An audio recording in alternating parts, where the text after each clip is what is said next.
ایک راستہ ہے، ہمیں اس راستے کو حاصل کرنا ہے، اس طریقے کو حاصل کرنا ہے، اس علم کو، اس حکمت کو حاصل کرنا ہے جو ہم کرنا چاہتے ہیں، جو ہم ہونا چاہتے ہیں، جو ہم بننا چاہتے ہیں، تاکہ ہم بن سکیں، وہ کر سکیں۔ تو اس کے لیے ہمیں اپنے رب سے استغفار کرنا ہے۔ محض صرف علم اور حکمت حاصل کر لینا کافی نہیں ہے،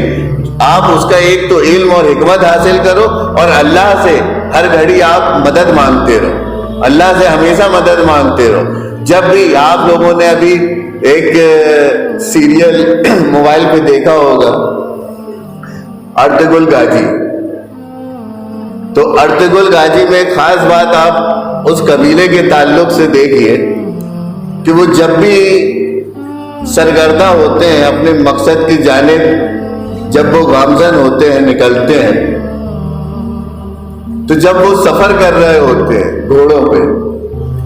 اپنی منزل کی طرف بڑھ رہے ہوتے ہیں، تو ان کے دلوں میں جو پکار ہوتی ہے وہ اپنے رب کے تعلق سے ہوتی ہے، وہ اپنے رب کو پکار رہے ہوتے ہیں، گھوڑے پر بیٹھے ہوئے ہیں، اپنی منزل کی جانب جا رہے ہیں، اور ذہن میں کیا چل رہا ہے کہ وہ دعا کر رہے ہیں اپنے پروردگار سے کہ اے ہمارے رب، ہم نے اپنے آپ کو تیری راہ میں دے دی ہے، اب تو ہی ہمارا حامی ہے، تو ہی ہمارا مددگار ہے، اور ہم جو کچھ بھی کر رہے ہیں وہ محض تیرے لیے کر رہے ہیں، ہم تجھے راضی کرنا چاہتے ہیں۔ یہ ان کے اندر چل رہا ہوتا ہے، اور جب وہ لڑ رہے ہوتے ہیں تب بھی وہ اپنے رب کو پکار رہے ہوتے ہیں، اور جب وہ لوٹتے ہیں، واپس ہوتے ہیں، تو اگر فتح ملتی ہے، کامیابی ملتی ہے، تو شکر گزاری، اس کی حمد و ثنا، اس کی کبریائی بیان کرتے ہوئے لوٹتے ہیں، اور اگر شکست ہو جاتے ہیں کسی وجہ سے تو توبہ اور استغفار کرتے ہوئے لوٹتے ہیں کہ ہم سے ہی کوئی غلطی ہوئی، ہم سے ہی کوئی کمی ہوئی۔ یہ عمل ہمارے اندر آنا چاہیے۔ جب بھی ہم اپنے گھروں سے نکلیں اپنی منزل کی جانب، اپنے کاموں کی طرف، تو اللہ سے دعا گو رہے، اور جب اپنے کام میں جب ہم انوالو ہو جائیں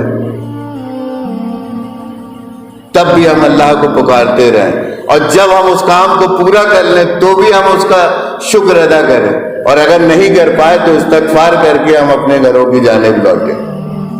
ہمارا دماغ اس کی طرف ہونا چاہیے،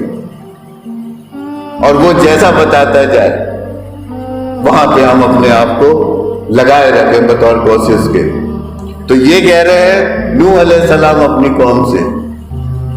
کہ تم استغفار کرو، اور جب تم استغفار کرو گے یمددکم، کہ وہ تم کو مدد دے گا، وَيُمْدِدْكُمْ، وہ تم کو مدد دے گا، بِأَمْوَالٍ، ساتھ مال کے، وَبَنِينَ، اور اولاد سے۔ وہ تمہارا 1 روپے بھی ضائع نہیں ہونے دے گا، تمہاری اولاد تمہارے لیے غنیمت ہو جائے گی، اور اگر اس کی مدد حاصل نہیں ہوئی تو ہو سکتا ہے مال بہت ہو آپ کے پاس، اولاد بھی بہت ہو، لیکن وہ غنیمت نہیں ہوگی، وہ غنیمت نہیں ہوگی۔ مال بھی ہمارے لیے مصیبت اور بوال بنا رہے گا، اور ہماری اولاد بھی ہمارے اوپر مصیبت اور بوال بنی رہے گی۔ اس کی وجہ کریں گے فائدے کے لیے، ہوگا نقصان، چاہیں گے آسانی، گلے پڑ جائے گی پریشانی، اولاد سر درد بن جائے گی، تکلیف بن جائے گی، اذیت بن جائے گی۔ کیوں؟ ہمارے کفر کے سبب۔ ہمیں چاہیے کہ ہم اللہ کے ہر حال میں شکر گزار رہیں، اپنے اوپر نظر رکھیں، اپنے کاموں کے اوپر نظر رکھیں، اور خاص طور سے جو ہم سوچتے ہیں، جو ہماری سوچ ہوتی ہے، اور اس سوچ کے اندر جو ٹیڑھ ہوتی ہے،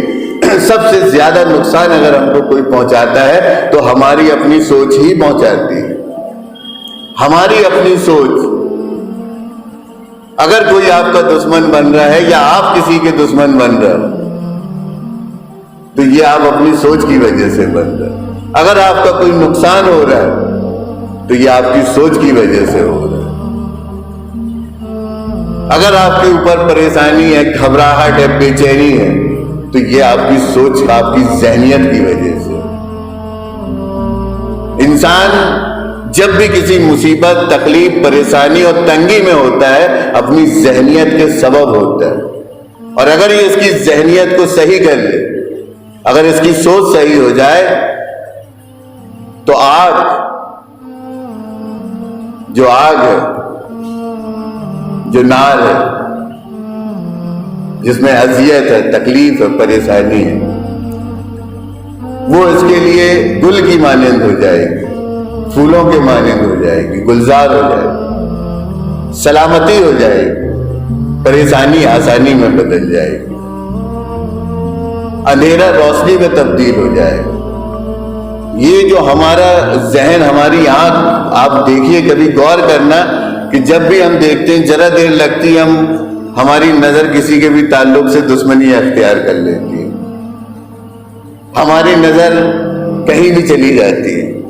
کبھی بھی امانت میں خیانت کر دیتی ہے، ہماری نظر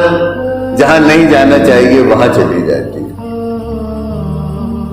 ہمیں ہوش نہیں رہتا ہے، ایک پل میں کئی رنگ بدلتی ہے یہ آنکھ ہماری، تو یہ سلامت نہیں ہے، یہ سلامتی کے ساتھ نہیں۔ مسلم ہونا ہی یہی ہے کہ آپ اپنے سارے سینسز کو، اپنے حواس کو مسلم بنا دو، سلامتی کے ساتھ آپ دیکھنے، سننے اور سمجھنے والے بن جاؤ، تو یہ چیز آپ کے مال کو، آپ کی اولاد کو آپ کے لیے غنیمت بنا دے گی، فائدہ بنا دے گی، پروفٹ بنا دے گی، بینیفٹ بنا دے گی،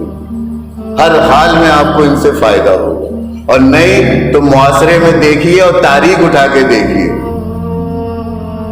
ایسے لوگ ملیں گے جن کے پاس خوب مال ہے اور خوب اولاد، لیکن نہ ان کا مال ان کے لیے غنیمت ہے اور نہ ہی ان کی اولاد ان کے لیے غنیمت ہے۔ اور ایسے بھی لوگ ملیں گے جن کے پاس خوب زیادہ مال نہیں ہے اور بہت زیادہ اولادیں بھی نہیں ہیں، لیکن جو کچھ بھی ہے وہ اس میں مزے میں ہے، آسانی میں ہے، امن امان میں ہے، سکون میں ہے، باقاعدہ زندگی کو جی رہے ہیں، انٹرٹین کر رہے ہیں۔ تو ہمیں اپنی زندگی کے ساتھ آسانی چاہیے۔ ربنا آتینا فی الدنیا حسنۃ وفی الآخرۃ حسنۃ وقنا عذاب النار۔ ہم ہمیشہ اللہ سے دعا گو رہیں کہ اللہ ہماری زندگی کو بھی